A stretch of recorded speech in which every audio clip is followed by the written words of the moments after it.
wabarakatuh. Waalaikumsalam warahmatullahi wabarakatuh. Tanam padi rapat-rapat agar puyuh tak bisa mendekat.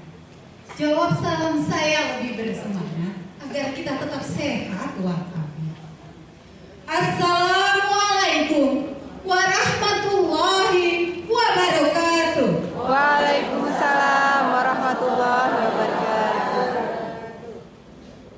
Innal hamdalillahi nahmaduhu wa nasta'inuhu wa nastaghfiruh.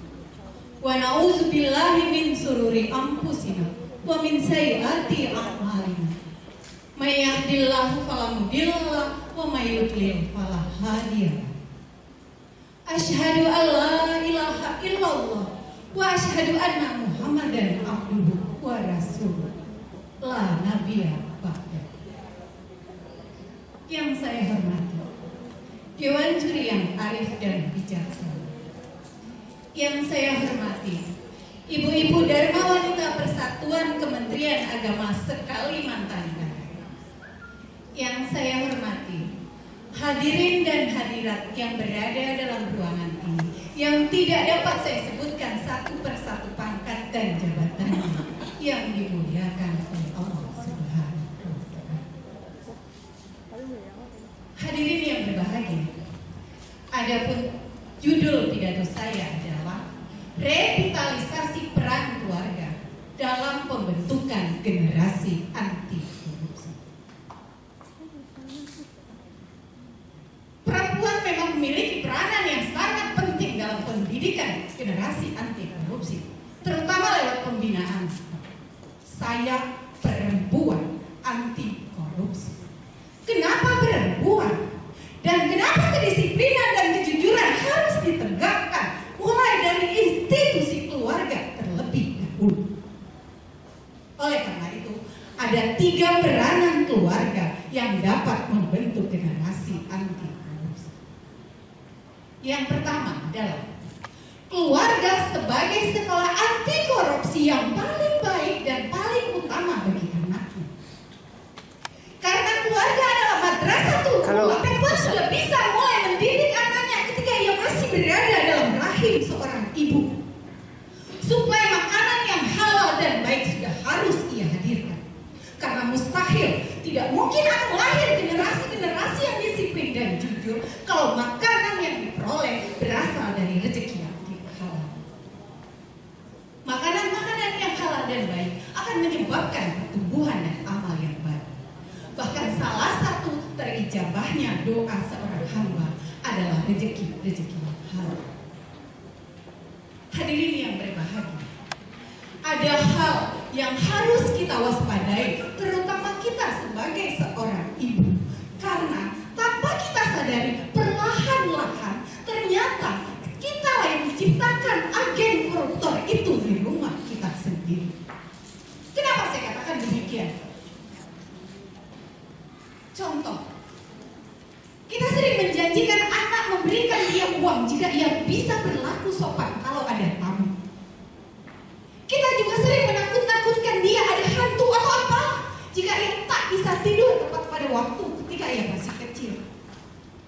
Bahkan kita sering meminta kepada anak untuk mengatakan orang tua tak ada di rumah, padahal orang tuanya ada di rumah. Bahkan kita tidak marah kalau anak kita tidak sholat tepat pada waktunya. Padahal sholat tepat pada waktu itu mengajarkan anak untuk disiplin.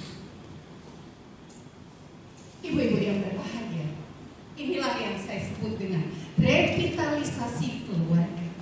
Sepele memang, tapi tanpa kita sadari, ternyata perlahan-lahan ini akan kerekam di memori anak kita.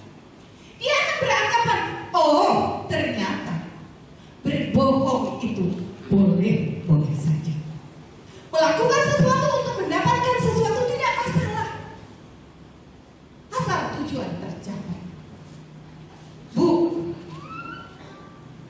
sadar, jangan sampai kita yang menciptakan agen koruptor itu di rumah kita.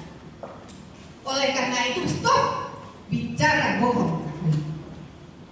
Jangan mengiming-imingkan anak dengan sesuatu jika ia melakukan kebaikan, karena kebaikan merupakan sebuah kehendak. seharusnya. Hadirin yang berbahagia dan dewan juri yang saya hormati. Yang kedua, peran keluarga adalah sebagai institusi kontrol bagi perilaku anggotanya. Lewat pertanyaan kecil, Bu, tahu berapa besar gaji suami? Tahu? Tentu tahu dong. Tidak mungkin seorang istri tidak tahu berapa besar gaji suami. Logikanya, tidak mungkin juga seorang istri tidak tahu ketika suaminya melakukan korupsi. Apakah kita tidak pernah mempertanyakan harta abnormal yang dihadirkan di rumah kita, sementara kita bisa menghitung besarnya gaji suami? Ada pepatah yang mengatakan, di balik keberhasilan seorang suami, ada istri yang hebat di belakangnya.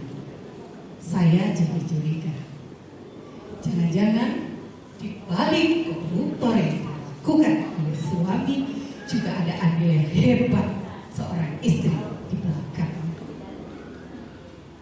Oleh karena itu, Bu, jangan merengek-rengek ke suami. Minta diberikan tas baru, HP baru, mobil baru, sementara kita bisa menghitung besar dan kemampuan dari penghasilan suami kita. Oleh karena itu, jadilah ibu-ibu KPK di rumah Anda terhadap suami dan anak Anda. Adapun peran yang ketiga bagi keluarga adalah keberhasilan dalam mendidik keluarga berdampak pada keberhasilan dalam pembinaan masyarakat. Kumpulan keluarga-keluarga anti korupsi akan membentuk masyarakat anti korupsi.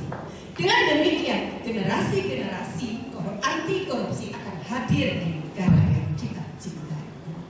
Artinya, negara yang baik berasal dari masyarakat yang baik. Masyarakat yang baik berasal dari keluarga yang baik. Keluarga yang baik terdiri dari individu-individu yang baik. Individu-individu yang baik tentulah dididik dengan sebaik-baiknya.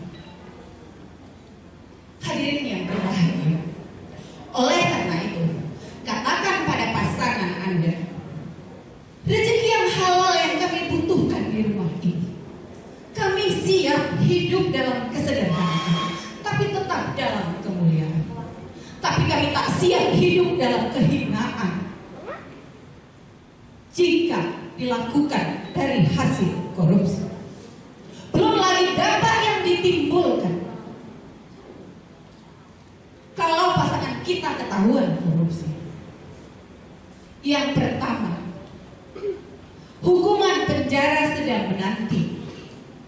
Keluarga akan hidup di tengah masyarakat menanggung malu. Belum lagi seorang anak akan dicap sebagai seorang anak koruptor. Belum lagi nanti hukuman di akhirat. Oleh karena itu, mari kita berbenah sebagai seorang istri di rumah.